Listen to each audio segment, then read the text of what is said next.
the purest play is gold because gold can be transferred between countries. It's used by central banks as a reserve. So central banks will go to it. They are going to it.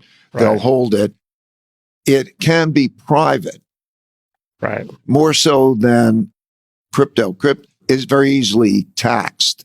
In other words, the government knows where it is and who's doing what and so on. And it's also an effective asset to tax, but it has, benefits too. It was very interesting when we had negative rates. I was with a group of the central bankers in a discussion of how negative they can have rates. And they described that they can have negative rates only to the extent that there's not enough capacity for paper money to be stored. So they estimated, it was funny actually, that they could have over a short period of time up to 400 basis points negative rates. That's crazy. Because there wasn't enough. They calculated how much vault storage space there was. And then they calculated that they would produce more vault storage space because it would be profitable to do that. And then they said, and the good thing is we can tax it. Okay. Yeah. Because if you have a digital currency, you can tax it. Yeah. Do you own Bitcoin, Ray? Yeah, I have some. Not nearly as much as gold. That's kind of my diversifier. I try to find I have to have some. But I'm a gold guy much more than I am a Bitcoin so I'm a productive asset guy. I like owning businesses that make stuff. So yeah, in this environment, what do I own that's a productive asset, that's a business that can still see its revenue and its incomes grow as this inflationary effect and this devaluation occurs as we get through a debt crisis like this? What would be the best kind of productive asset? Is it a mining business? Is it a commodity trading business? What's the right? I'm with you. So, that chart that we showed in the beginning has this line productivity going up, and I think that we're in that's it. And it tends to compound on itself. And I think that that's where AI, and that is fantastic. But it depends where you're referring to AI. I think the super scalers in this world have risk issues. You think by, the super scalers or NVIDIA or those.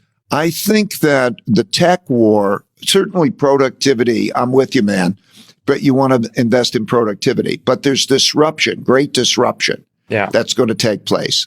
And there are going to be the disruptors and the disruptees. And it's not necessarily those who are producing the vehicles, but it's those who are implementing and changing as a result of having their big impact. I think that like the tech war for the AI war, it easily is, I think it is actually more important. It's a war that no country can lose. Okay. Because it's more important than profits. If China or the US really lose this war, it's more important than profits.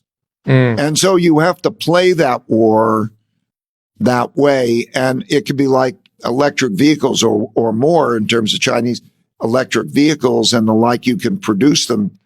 So I don't think, and I think there's such expectations. I think we are going to see applications. Like I think the Chinese are a bit behind in the chips, but they're ahead in the applications in terms. Yeah. Did you see the DeepSeek announcement this weekend? And obviously that, by the markets way, are reacting. That was known for a little while now. Yeah. And so I think you're going to even see, the Chinese play is going to be chips, very inexpensive chips embedded into manufactured goods. You'll see robotics. So you're going to see Chinese are unbelievably in making things inexpensively, terrifically. They own 33% of all world manufactured goods, which is more than the combined U.S., German, and Japanese manufactured goods. Chinese produce more. So, you're going to see that type of competition. And it's like solar panels or something. Right. Its profit doesn't matter. So you have to go where I think that where there's productivity and innovation and disruptors, to be essentially long those who are benefiting themselves through usage or creating the applications that are having the big effect, is certainly one thing. But you also have to look at different countries and places and things. Most importantly is price. I think a lot of investors make the mistake of thinking, I want to buy good things. That's a great company. But a great company that gets expensive is much worse than a bad company that's really cheap. Totally. So you have to look at pricing. This is all part of the cycle. Everybody says that's great and it's going to be great for the future. And like the internet and .com, it was great. It's great. Okay. But the price has to be paid attention to. And I'm particularly concerned of those companies at a time when we are in a situation with the interest rates operating as we are. In other words, this looks quite a lot like 1998 or 99, where the assets of the new hot thing, the productivity drivers, are hot. The prices are high. Yeah. And you have a rising interest rate environment. That is a classic issue. So we have to pay attention to the interest rates and the pricing of those assets.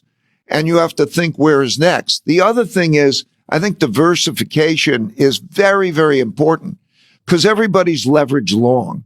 Everybody thinks, I'm going to buy assets that are going to go up. And if they're good, I'm going to do that in a leverage way. So the world is so leveraged long. You have to pay at least as much attention to correlation. So that's why when I look at, something like gold or these uncorrelated assets, it's interesting. As you add it into the portfolio, it reduces the risk of the portfolio. So you have to pay attention to the uncorrelated assets in that kind of an environment. And those could be geographically looked at, but so that's part of portfolio construction. Well, so there's no simple answer for the audience on what to buy, but I do think this portfolio point of view, in the book, you actually talk about having 10 to 15 uncorrelated bets at any given time. And I would imagine in your context, truly uncorrelated, whereas most folks buy U.S. equities and think that they're in different sectors. But obviously, there's a great degree of correlation when you're buying a bunch of U.S. equities. Equity prices, just to keep in mind this, many times equity prices in inflation adjusted, therefore purchasing power terms, have declined 60 or 70%.